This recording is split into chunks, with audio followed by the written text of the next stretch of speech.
আসসালামু আলাইকুম প্রিয় শ্রোতা বন্ধুরা, আশা করি আপনারা সবাই অনেক অনেক ভালো রয়েছেন।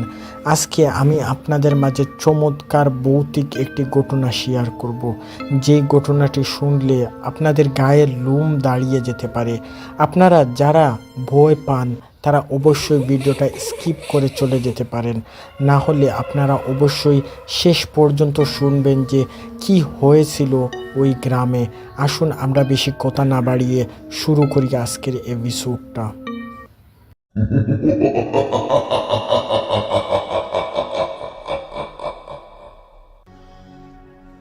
ঘটনাটি 1965 সাল কিংবা এর আশেপাশে ঘটে যাওয়া একটি ঘটনাটি শুনেছি আমার দাদুর কাছ থেকে।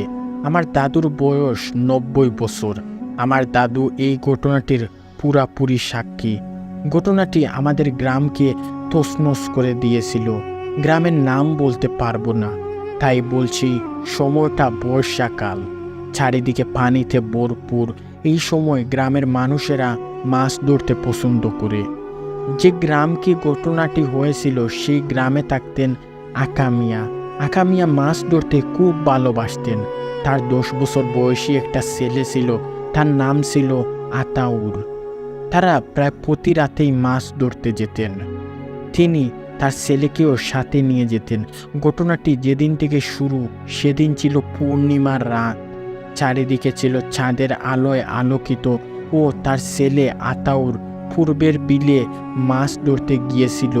বলে রাখা ভালো, গ্রামের পূর্ব দিকে যে বিলটা ছিল সেটি সবার জানা ছিল যে, আর সবাই পূবের বিল বলে চিনত। আতাউর নৌকায় বসে আছে আর তার বাবা নৌকায় জাল টেনে নিয়ে যাচ্ছে। এমন সময় আতাউরের কানে একটা শব্দ আসে। শব্দটা দূর থেকে আসছে, যেমন কিছু একটা নাড়াচাড়ার শব্দ।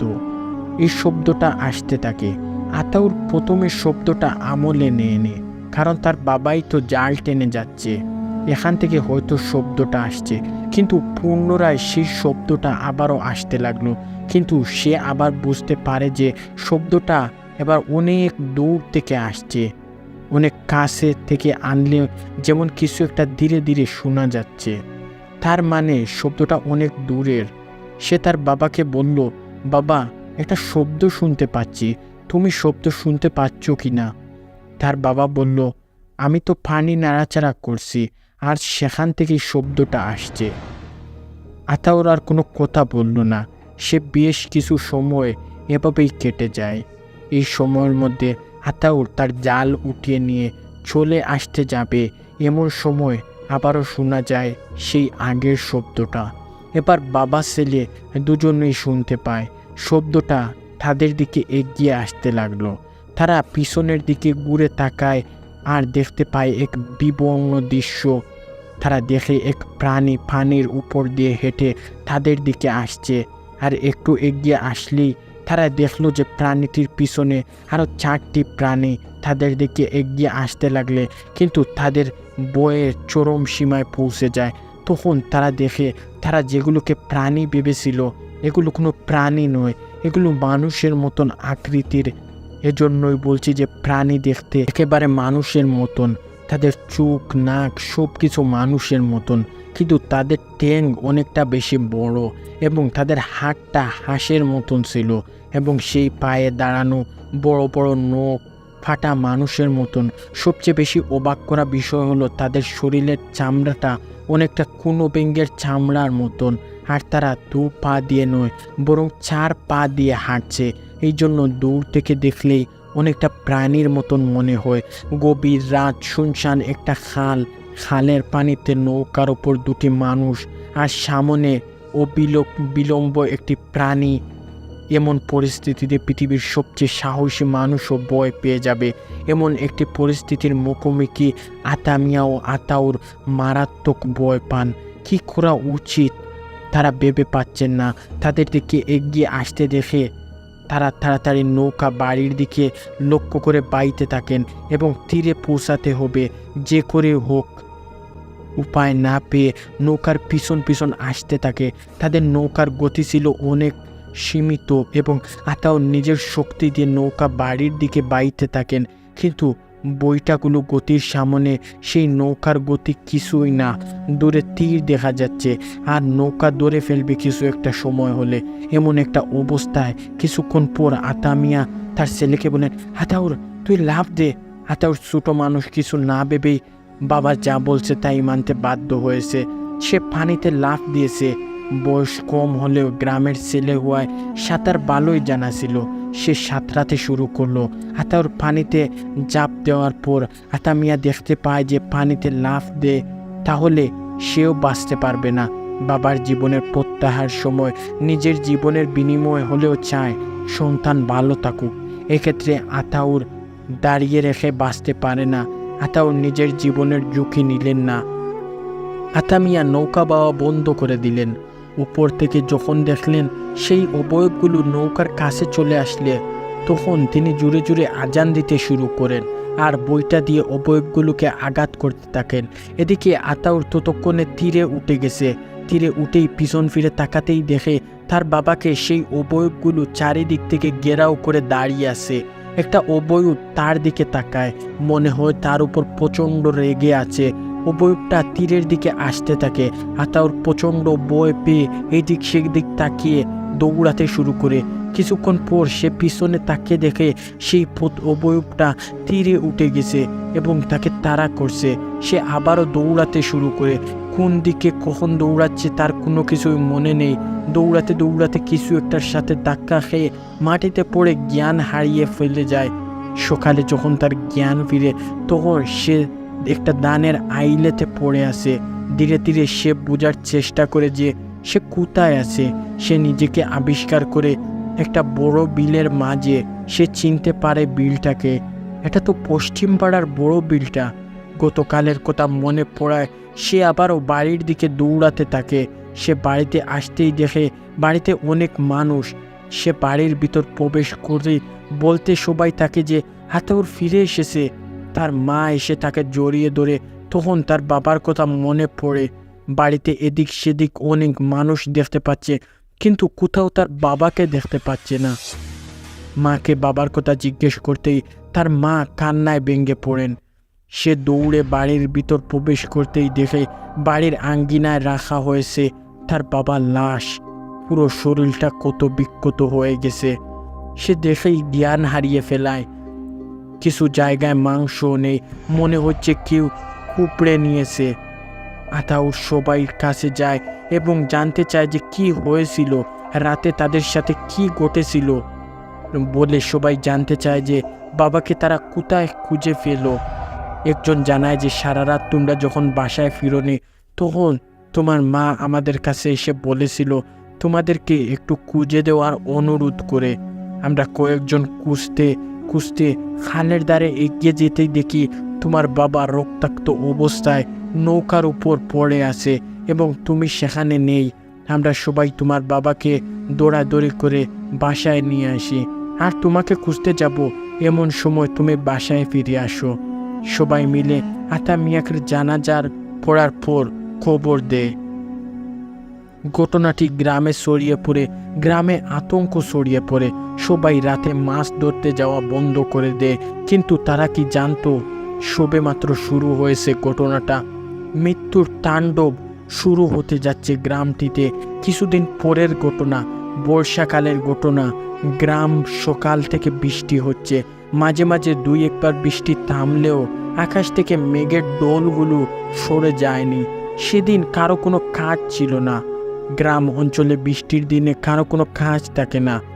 সবাই গল্প করে এবং এভাবেই দিন পার করতে যায়। আর গল্পের সাথে মুড়ি খাওয়া এভাবেই প্রিয়, প্রায় প্রতি বৃষ্টির মতনই সবার সাথে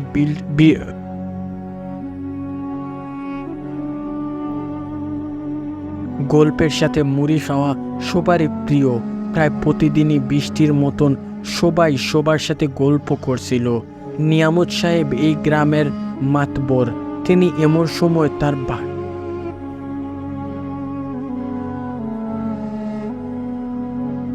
গল্পের সাথে মুড়ি খাওয়া এভাবেই প্রিয়।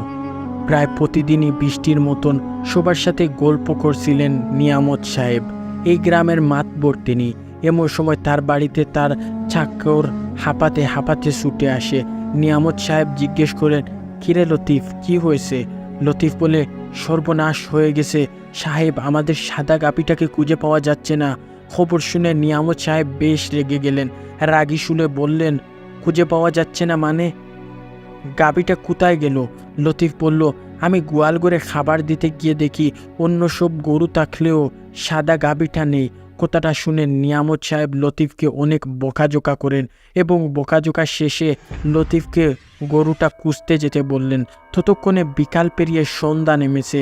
হাতে একটা হরিকেন পাতি নিয়ে লতিফ গাভীটাকে খুঁজতে বের হয়ে গেল। প্রায় এক ব্যক্তি লতিফকে বলল সে বিকালে গাভীটাকে সেই বিলের দিকে যেতে বলছে। শুরু করলো এবং কিছুক্ষণ পর বৃষ্টি শুরু হলো। বৃষ্টির পানিতে হ্যারিকেনের আলোটা নেমে গেল, যদিও একেবারে নেমে যায়নি, কারণ আমরা যারা হ্যারিকেন দেখেছি তারা হ্যারিকেনের আলো এটা কাছের মধ্যে থাকে। এর কারণে বৃষ্টির সাথে লড়াই করতে করতে লতিফ বিলের পাশে পৌঁছে যায়। হ্যারিকেনের অবচা আলোয় লতিফ দেখতে পায় সাদা কিছু একটা বিলের দ্বারে দাঁড়িয়ে আছে। লতিফ মনে করে সেই গাভীটা হয়তো দাঁড়িয়ে আছে।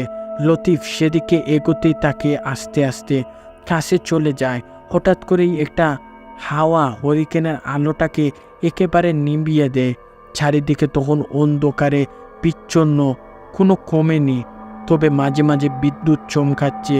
গাভীটা যখনই দৌড়তে যাবে হঠাৎ বিলের পানির মধ্যে কিছু একটা বিলের পানি থেকে টেনে গাভীটাকে দ্রুত নিয়ে যায়। সে কিছুই বুঝতে পারে না আসলে কি হয়েছে। বুঝার আগে উঠার সব কিছু শেষ হয়ে গেল। তার মাঝে আবারও বিদ্যুৎ চমকানোর যে দৃশ্যটা সে দেখে কখনো কল্পনাও করতে পারে না। লতিফ দেখতে পেল যে বিলের পানিতে 7টা মাথা বসে আছে, আর মাথাগুলো সেই এক দৃষ্টিতে তার দিকে তাকিয়ে আছে। সে দৃশ্যটি দেখে মারাত্মক ভয় পেয়ে যায়, আর এক মুহূর্ত সেখানে থাকতে পারছে না। লতিফ একদম বাসার দিকে এসে চিৎকার হয়ে অজ্ঞান হয়ে পড়ে যায়। বাড়ির লোকেরা তাকে দৌড়াদৌড়ি করে বাসার ভিতর নিয়ে যান। পরের দিন সকালে তার জ্ঞান ফিরলে বাড়ির সবাই তাকে জানতে চায় যে কি ঘটেছিল। লতিফ সবার সাথে ঘটনাটা খুলে বলে। এবার ঘটনাটি শোনার পর গ্রামবাসীর ভিতরে ভয় আরও দ্বিগুণ হয়ে যায়।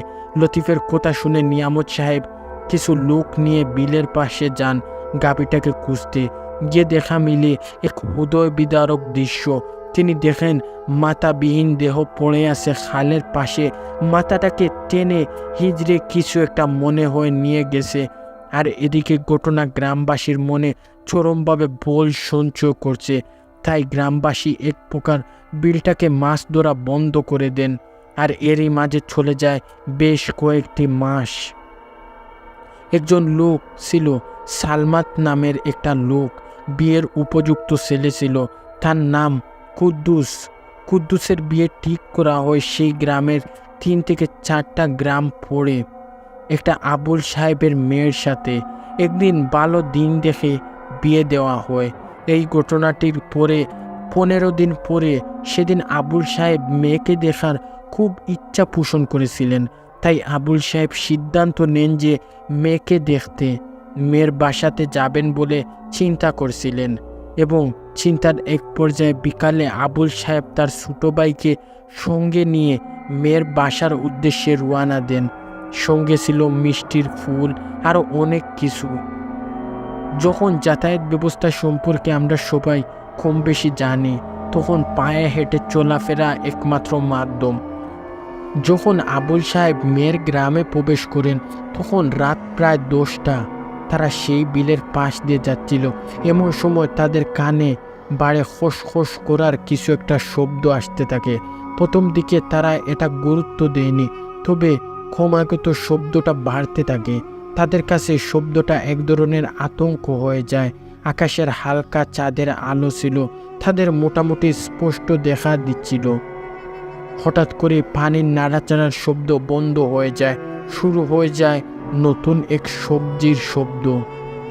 যখন মাটির সাথে কিছু একটা ঘষে ঘষে যাওয়ার যেমন শব্দ হচ্ছিল তেমনই একটা শব্দ। পিছনে তাকাতেই তারা দেখতে পায় তাদের জীবনের সবচেয়ে ভয়ঙ্কর দৃশ্য। তারা দেখতে পায় প্রাণীর মতন সেই অবয়বগুলো তাদের পিছন পিছন আসছে, চোখ দুটো লাল। এই দৃশ্য দেখে আবুল সাহেব তার সাথে আনা জিনিসগুলো ফেলেই দৌড় দেন। এবার তার ভাগ্য ভালো ছিল, কেউই সেই অবয়বের পাল্লায় পড়েননি। কিন্তু আবুল সাহেব গ্রামের একটা বাড়িতে ও তার ভাই আরেকটা বাড়িতে আশ্রয় নিলেন। পরের দিন তারা সবাইকে সব কিছু খুলে বলেন। এই সমস্যার সমাধান করার জন্য মরিয়া হয়ে উঠেন গ্রামবাসী। তারা বিভিন্ন জায়গা থেকে কবিরাজ নিয়ে আসেন, কিন্তু কোনো কবিরাজ এই সমস্যার সমাধান করতে পারেননি। এর মধ্যে অনেক বন্ড কবিরাজ ছিল যারা শুধু টাকা নেওয়ার জন্য এসেছিল। গ্রামের যখন লোক সমাধান করার চেষ্টা করছিল, কিন্তু কোনোভাবেই এর সমাধান করতে পারছিল না। কিন্তু এই সময় চূড়ান্ত রূপ লাভ করে এবার সমস্যা শুরু হয় গ্রামের মধ্যে। প্রতি রাতেই গ্রামের মানুষের গড় থেকেই হাঁস মুরগি কমে যেতে শুরু করে। প্রথমে সবাই ভেবেছিল কোনো শিয়াল এর কাজ হবে সম্ভবত, কিন্তু এই ঘটনাটি একদিন নয়, এক রাতের ঘটনা নয়, সবার চোখে ভুল প্রমাণিত করে। একদিন এক মহিলার বাচ্চা ভূমিষ্ঠ হয়, কিন্তু মহিলাটির স্বামী কোনো একটা কারণে বাসায় ছিল না। শুদ্ধ জন্ম নেওয়া বাচ্চাটি নিয়ে মহিলা রাতের বেলা ঘুমিয়েছিল। হঠাৎ মহিলাটির বাথরুম যাওয়ার প্রয়োজন হয়। মহিলাটি বাথরুমে যাওয়ার উদ্দেশ্যে ঘর থেকে বের হওয়ায় আলোর দরজা লক না করে শুধু সামান্য একটু লাগিয়ে চলে যায়। সে যখন বাথরুম শেষ করে ফিরে আসে তখন সে এক ধরনের শব্দ শুনতে পায়। মনে হচ্ছিল তার ঘরের মধ্যে কেউ কিছু হাঁটছে। দরজা খুলে সেই দৃশ্যটা দেখে পৃথিবীর কোনো একজন মা কখনো দেখতে চাইবে না। তিনি দেখেন সেই অবয়ব প্রাণীটা তার বাচ্চাকে মেরে তার শরীর থেকে মাংস কুপিয়ে খাচ্ছে। এটা দেখে মহিলাটি জোরে একটা চিৎকার দেয়। এর উপর মহিলাটির আক্রমণ করতে থাকে এবং মহিলাটির চিৎকার শুনে আশেপাশের লোকেরা তারা সবাই বাসার দিকে আগিয়ে আসতে লাগলেন। যার যা কিছু আছে সব কিছু নিয়ে মহিলাদের বাড়ির কাছাকাছি আসতেই তারা দেখতে পায় সেই প্রাণীর মতন তেমন কিছু একটা লোক, সেই একেবারে মানুষের মতন তার ভিতর থেকে বাহির হয়ে যাচ্ছে মহিলাটির বাড়ি থেকে। মহিলাটির ঘরে ঢুকতেই তারা দেখতে পায় সারা ঘর রক্তে ভিজিয়ে ঘরের এক পাশে পড়ে আছে মহিলাটি আর সেই ছোট্ট বাচ্চাটির। সেই অন্যদিকে মহিলাটির ক্ষত বিক্ষত দেহটি মাটিতে লুটিয়ে পড়ে আছে। সবার চোখের সামনে মহিলাটি মারা যায়। এই ঘটনার পর পুরো গ্রামে চলে আসে সুখের কালো ছায়া। এরপর গ্রামের মানুষ একটা সভার আয়োজন করে এবং সিদ্ধান্ত নিয়ে যতদিন না ভালো কবিরাজ পাওয়া যাচ্ছে ততদিন রাতে বাড়িতে কেউ বাহির হবেন না। অনেক খোঁজাখুঁজির পর তারা এক কবিরাজের সন্ধান পাওয়া গেল, কিন্তু এই গ্রাম থেকে নয়, বরং এই গ্রাম থেকে 5 গ্রাম দূরে একটা গ্রামে থাকেন। গ্রামের সবাই গিয়ে সমস্যা বললেন। সব শুনে কবিরাজ বললেন, আমি আপনাদের গ্রামে এক রাত থাকবো, তারপর আমি বলতে পারবো যে আমার পক্ষে এই সমস্যার সমাধান করা সম্ভব কিনা। আমি আগামী বৃহস্পতিবার আপনাদের গ্রামে গিয়ে থাকবো। যেই কথা সেই কাজ। বৃহস্পতিবার কবিরাজ সন্ধ্যার ঠিক আগেই গ্রামে এসে উপস্থিত হন। জুতা নিয়ে রাত করে রাখেন যে তিনি কোথায় থাকবেন। জায়গা ঠিকও করে ফেলেন সেই বিলের একটা গাছের নিচে। সেই রাতটা গ্রামবাসীর নির্ঘুম পার করে দেয়। সকাল হতেই ছুটে যায় কবিরাজের কাছে। কবিরাজের মতামত শোনার জন্য সবাই কবিরাজের কাছে ছুটে যায় এবং জিজ্ঞেস করে যে গতকাল রাতে কি হয়েছিল। কবিরাজ বললেন, গত রাতে আমি ওই গাছটার নিচে আমি আমার আসন করেছিলাম। রাত কবে হবে জানি না, তবে কিছুক্ষণ পর তাকিয়ে দেখি পানির মধ্য দিয়ে কিছু একটা আমার দিকে এগিয়ে আসছে। যেহেতু আমি আপনাদের কাছ থেকে সব কিছু শুনেছি, তাই আর বুঝতে বাকি রইল না যে জিনিসগুলো কি। আমি তখন দোয়া পড়ে চারিদিক থেকে গোল একটা দাগ দিয়ে বসে পড়ি।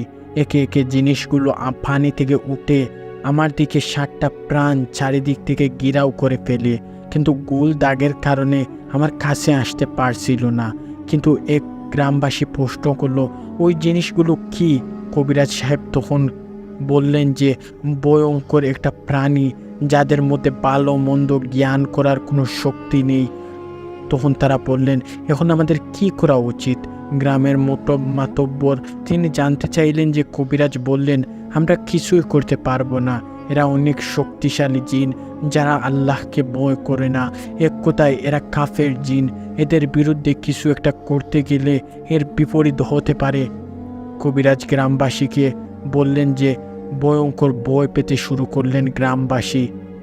আবার বললেন যে এখন তাহলে কি করব? এই কি আর টিকবে না? সবাইকে কি ওরা মেরে ফেলে? গ্রামবাসীর মুখের দিকে তাকিয়ে হয়তো কবিরাজের মনের অবস্থা বুঝতে পারছিল। তাদের সবার উদ্দেশ্যে বলল, আপনারা ভয় পাওয়ার প্রয়োজন নেই।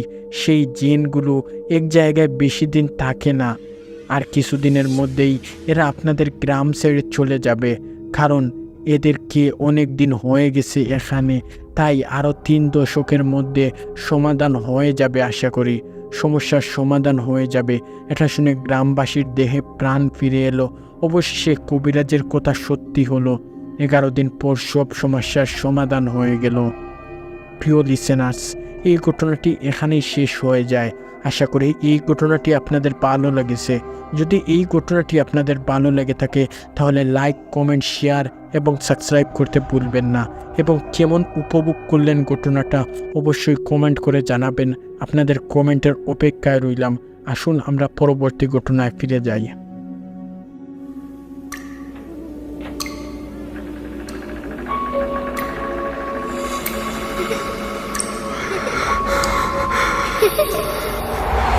লুকোচুরি খেলবে? লুকোচুরি তুমি লুকাও, আমি ঠিকই তোমাকে খুঁজে পাবো।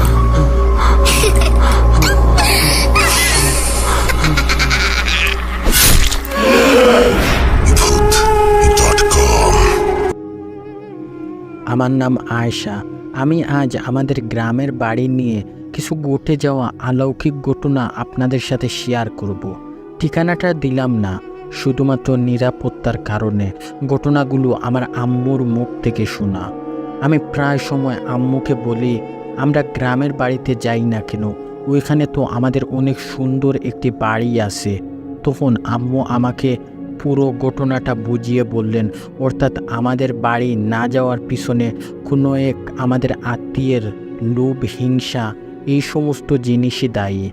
আম্মু বলল, বিচার আল্লাহর কাছে দিয়েছি, আল্লাহ ইনশাআল্লাহ একদিন বিচার অবশ্যই করবেন। শেষের দিকে বলল, যে ফ্যামিলিতে আমাদের সাথে ওই ঘটনা ঘটেছে তাদের বর্তমান পরিস্থিতি। আম্মু বলতে লাগলো, আমার বিয়ের 2 বছরের মধ্যে এই ঘটনাগুলো ঘটেছে। তোর ভাইয়ের যখন মাত্র 4 মাস বয়স, ওই দিন আমি রাত 2টো নাগাদ ওয়াশরুমে যাওয়ার জন্য ছাদে উঠি। বেশ কয়েকজন মানুষ একসাথে দৌড়ালে যেমন ধরনের শব্দ হয়, ঠিক একই ধরনের শব্দ হচ্ছিল। মনে হচ্ছিল অনেকগুলো মানুষ একসাথে ছাদের এক প্রান্ত থেকে অন্য প্রান্তে দৌড়াদৌড়ি করছে। আমি তাড়াতাড়ি তোর আব্বুকে ডেকে দিলাম। তোর আব্বু টর্চ লাইট নিয়ে ছাদে গিয়ে দেখেন কোথাও কেউ নেই। আমাকে বলল, তোমার কোথাও শুনতে হয়তো ভুল হয়েছে, কিন্তু এর কিছুদিনের মধ্যেই গোরের সবাই আমরা এই শব্দগুলো শুনতে পেলাম। তোর দাদা দাদুও ভয় পেয়ে গেলেন।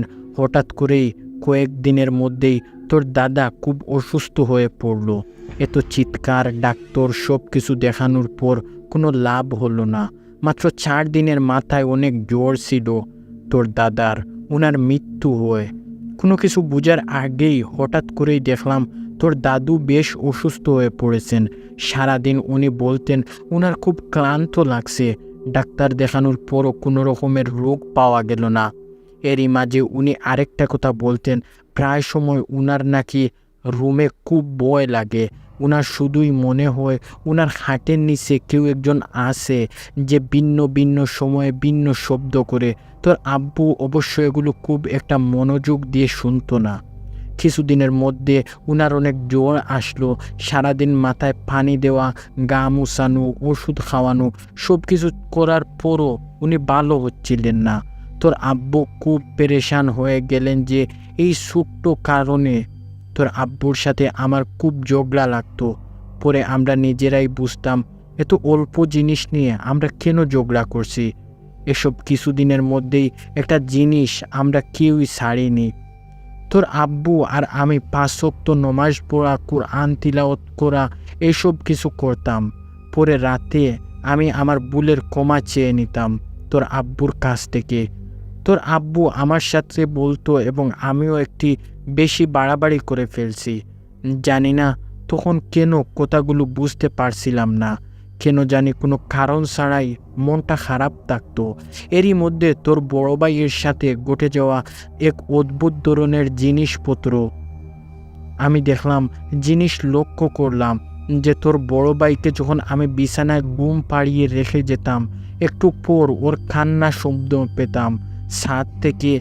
আমি অবাক হয়ে যেতাম, এটা কিভাবে সম্ভব? এর মাঝে তো তোর দাদু মারা গেলেন। মা বাবার এমন মৃত্যুতে তোর বাবা একদম ভেঙে পড়ল। শহরের আরেকটা ব্যবসা ঠিক করেছে তোর আব্বু, যাতে করে বেশি ব্যস্ত থাকলে মনটা একটু ভালো থাকে। এই ব্যবসার কারণে প্রায় সময় তোর আব্বুকে দেরি করে ঘরে ফিরতে হতো। প্রায় রাত 12টার পর তোর আব্বু ঘরে আসতো। এর মধ্যে তোর ভাই একটু বড় হয়ে উঠলো, তখন ওর বয়স 6 বছর। যতক্ষণ তোর আব্বু আসছে না ততক্ষণ তোর ভাইয়াও ঘুমাতো না। সেদিন রাতে আমি তোর ভাইয়াকে ড্রয়িং রুমে টিভি ছেড়ে টিভি দেখতে বললাম এবং আমি চলে গেলাম রান্নাঘরে তরকারিগুলো গরম করার জন্য। এর মধ্যে 10 মিনিট যায়নি তোর ভাইয়া বিকট চিৎকার দিয়ে আমাকে জড়িয়ে ধরলো। আমি বললাম, কি হয়েছে? বলল, মা, বারান্দায় কে যেন হাঁটছে। ঠিকই ওই বারান্দায় কেউ হাঁটছে এমন শব্দ আমিও শুনতে পেলাম, কিন্তু দরজা খুলে কাউকেই দেখতে পেলাম না। বয়ে আমি তাড়াতাড়ি দরজা বন্ধ করে দিয়ে তোর বাইকে নিয়ে রুমে চলে গেলাম। এরই মধ্যে তোর বাবা এসে পড়লো। এর মাঝে আরও অনেক কিছু ঘটে গেছে যেগুলো আমি আর তোর আব্বুকে দুজনেই একসাথে দেখেছি। না হলে হয়তো তোর আব্বু কখনো বিশ্বাস করতো না। আমরা দুজনে দুপুরবেলায় টিভি দেখছিলাম ড্রয়িং রুমে। সেদিন ছিল শুক্রবার। হঠাৎ এই রান্নাঘর থেকে থালা বাসন পড়ে যাওয়ার শব্দ পেলাম। আমি আর তোর আব্বু দুজনেই গিয়ে দেখলাম রান্নাঘরে কোনো থালা বাসন পড়ে নাই। তবে তাহলে এই শব্দগুলো কিসের শব্দ? ঠিক ওই মুহূর্তে আমরা শুনতে পেলাম ছাদে অনেকগুলো মানুষের দৌড়াদৌড়ি, তারপর কোনো পুরুষালী কণ্ঠে জুড়ে জুড়ে হাসির শব্দ। নিজে নিজে টিভি বন্ধ হয়ে যাওয়া, দরজা জানালা নিজে নিজে খুলে যাওয়া, আবার বন্ধ হওয়ার কারণেই আবারও খুলে যেত। লাইটগুলো একের পর এক জ্বলছে নিভছে। এই সবগুলো এত বেশি মাত্রায় বেড়ে গেছে। তোর আব্বু সেদিন রাতেই একজন হুজুরকে গড়ে নিয়ে আসেন। উনি 2 দিন সময় নিলেন, আমাদেরকে কিছু দোয়া কালাম শিখিয়ে দিয়ে গেলেন। 2 দিন পর তোর আব্বুকে জানালেন উনি কে বা কারা বাসায় কি কাগজগুলো করছে এবং এদের পিছনে কাদের হাত রয়েছে। কিন্তু ব্যাপারটা এত খারাপভাবে হয়েছে, এই মুহূর্তে আমাদের আর এই বাড়িতে থাকা যাবে না। এমন একটা দুষ্ট জিন আমাদের বাড়িতে পাঠানো হয়েছে যাতে সব সময় আমাদেরকে ভয় দেখায়, আর কোনো একটা সময় অতি ভয়ের কারণে আমাদের মধ্যে কারো মৃত্যু হতে পারে। সাথে সাথে ছোটো বাচ্চা আছে একটা। হুজুর আরও বললেন, বেঁচে থাকতে আল্লাহ তোমাদের আরও সম্পদ দিবে। যারা তোমাদের জন্য খারাপ কাজগুলো করেছে আল্লাহ কখনো তাদের ছাড় দিবেন না। জেনে রাখো, আল্লাহ ছাড় দেন কিন্তু ছেড়ে দেন না।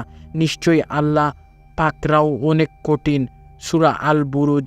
হুজুরের মুখে এসব কথা শুনে তোর আব্বু সব কিছু ছেড়ে চলে যাওয়ার জন্য তৈরি হলো। আমি একবার নিষেধ করেছিলাম, কিন্তু তোর আব্বু বলল এই মুহূর্তে অনেকগুলো টাকা দিয়ে এই ঘরকে আবার আরেক জায়গায় নিয়ে আসা, একটা দুষ্ট খারাপ জিনকে ঘর থেকে বের করানো, এসবের জন্য যতটুকু টাকা খরচ করা লাগে ততটুকুই দরকার। ততটুকু টাকা এই মুহূর্তে আমার কাছে নাই। আজ 10টা বছর হয়ে গেল আমরা বাড়ি যাই না, কোনো খবর রাখি না। আর যারা এই কাজগুলো করেছে তারাও এটা দখল করতে পারেনি। ওই যে হুজুর বলেছেন আল্লাহ পাকের পাকড়াও অনেক কঠিন, ওই পরিবারের উপর দিয়ে এমন সব বিপদ একের পর এক আসতে লাগলো। তারা এই সম্পদ দখল নিয়ে আর ভাবতেই পারল না।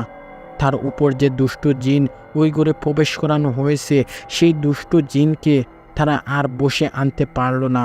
এ ধরনের মাখলুক সম্পর্কে কুরআনে আল্লাহ পাক আগেই বলেছেন, এই সমস্ত জিনিসগুলো নিয়ে অতিরিক্ত করো না, কিন্তু লোভের কারণে মানুষ এভাবেই হিসাবে রাখে কোথায়। তো আমার মা আমাকে বোঝাচ্ছিলেন যে ওদের পরিণাম অনেক খারাপ। পরিশেষে একটাই কথা বলবো, জিন দিয়ে চালান করা, নিজের সামান্য শান্তির জন্য অন্যের ক্ষতি করা কোনো খারাপ জিনকে দিয়ে, এটা পরিশেষে নিজের ক্ষতি বয়ে আনবে। এসব কারণ থেকে, এসব জিনিস থেকে আমরা যতটা নিজেকে দ্রুত সম্ভব সামলে নিব। নিজের সামান্য সুখের জন্য অন্যের ক্ষতি কখনোই করব না। যদি অন্যের ক্ষতি আমরা করে থাকি, তাহলে কিয়ামতের ময়দানে আল্লাহর কাছে আমরা জবাবদিহিতা করতে হবে। সেই ব্যক্তির যত গুনাহ আছে সব কিছু আল্লাহ আমাদের উপর দিয়ে দিবেন, যার কারণে দুনিয়াতেও কেউ সুখে থাকতে পারে না, আখিরাতেও এসব করার পর কেউ সুখী হতে পারে না। সামান্য নিজের মনের শান্তির জন্য অন্যের ক্ষতি, এটা মোটেও কাম্য নয়। প্রকৃতি নিজে নিজে প্রতিশোধ নেয় এবং দুনিয়া ঘুরে ফিরে আপনার উপর এসে প্রতিশোধ নেবে। এই ছিল ঘটনাটি এখানেই শেষ হয়ে যায়। আশা করি ভালো লেগেছে। যদি ঘটনাটি ভালো লেগে থাকে তাহলে অবশ্যই লাইক, কমেন্ট, শেয়ার এবং সাবস্ক্রাইব করতে ভুলবেন না। এবং প্রতি মঙ্গলবার এবং বৃহস্পতিবার আমরা ফিরে আসি এই ইউটিউব চ্যানেলে।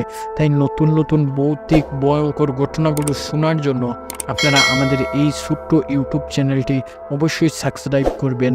আশা করি ভালো থাকবেন, সুস্থ থাকবেন।